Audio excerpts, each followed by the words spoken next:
আপনি কোনো একটা শর্টস ইতিমধ্যে ইউটিউবে আপলোড করছেন, কিন্তু এখন মনে করতেছেন সেই শর্টসের থাম্বনেইল আপনি পরিবর্তন করবেন। সেক্ষেত্রে আপলোডকৃত শর্টসের থাম্বনেইল কিভাবে পরিবর্তন করতে হবে চলুন দেখে আসি। প্রথমে ইউটিউব ওপেন করবেন। এবার একদম নিচে আপনার ইউটিউব চ্যানেলের আইকন দেখতে পারবেন, এর উপরে একটা প্রেস করবেন। এবার আপনার চ্যানেলের নামের উপরে একটা প্রেস করবেন।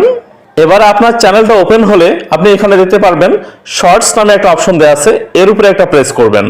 এবার এখান থেকে যে শর্টসের আপনি থাম্বনেইল পরিবর্তন করতে চান তার উপরে একটা প্রেস করবেন।